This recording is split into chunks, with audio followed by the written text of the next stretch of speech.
Jadi salah satu yang saya bina adik-adik mahasiswa itu paham bagaimana menjaga ya daya tahan masyarakat ya untuk punya kekuatan yang memastikan mereka berhasil, yang memunculkan semangat kepersatuan mereka. Biasanya begitu. Nah, ini teknik-teknik lagi-lagi di dalam pengetahuan fasilitator tadi, itu kan? Nah, seperti itu.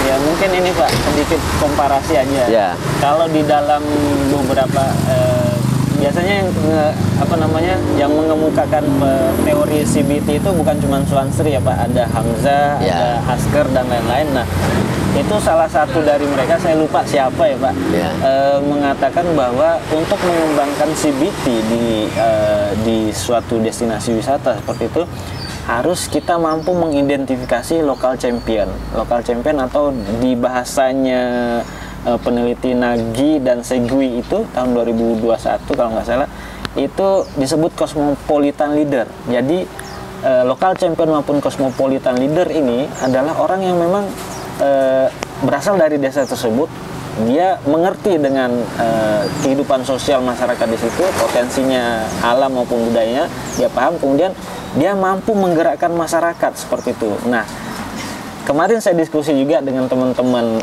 JTTC, Jogja Tourism Training Tourism Center seperti itu.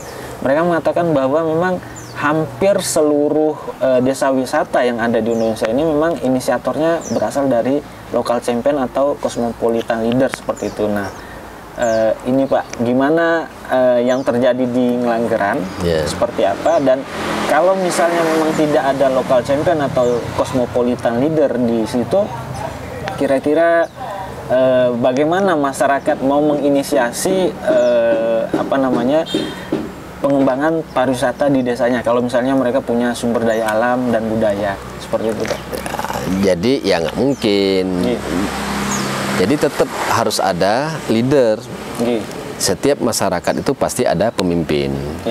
Ya kan. Nah, jadi ya benar tadi itu teorinya. Masalahnya kembali lagi kan, skill kepemimpinannya. Mungkin pengalaman di tempat Mas Arul kan. Nah, berarti kan ada orang-orang yang punya pengalaman di organisasi dan sebagainya.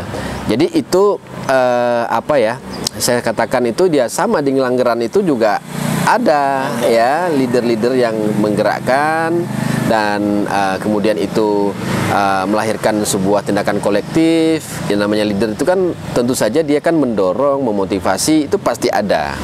Ya. Nah, salah satu yang bisa dimanfaatkan oleh para fasilitator tadi memang dengan mengidentifikasi orang ini, gitu kan. Nah, jadi memang kalau mau jadi fasilitator yang hebat perlu punya pengetahuan yang luas, termasuk itu tadi kan. Nah, karena gini, di dalam kehidupan komunitas pun juga ada konflik. Ada leader juga yang juga berkompetisi. Nah, disinilah skill yang berbeda lagi.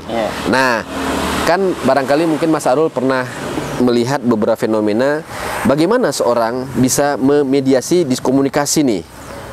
Ada kepentingan, pasti Mas Arul punya kepentingan, saya punya kepentingan, teman-teman punya kepentingan.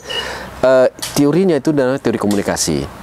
Nah, yang kemarin saya sebut sama Mas Arul baca Habermas, ya kan? Nah, teori leadership baca Anthony Giddens, gitu. Jadi setiap masyarakat itu sebenarnya dia itu bisa keluar dari masalah dia, tetapi dibutuhkan leadership.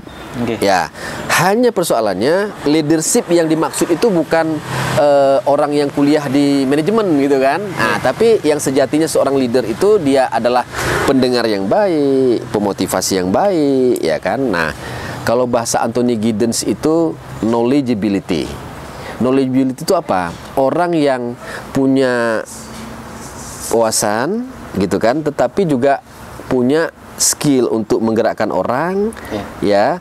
Jadi utuh gitu. Jadi misalnya gini, di tempat desa tertentu dia tidak punya orang seperti ini, maka memang sulit gitu untuk komunitas ini bisa berubah. Jadi orang-orang ini dibutuhkan, ya kan? Nah, yang paling penting adalah yang bisa memediasi konflik. Karena di dalam masyarakat itu ada, nah, konflik. Dibutuhkan namanya ilmu-ilmu komunikasi. Pada hakikatnya orang kan pengennya sukses kan, tetapi karena ego dia membuat komunikasinya itu terhambat. Ini teori-teori komunikasi nih, Habermas tuh.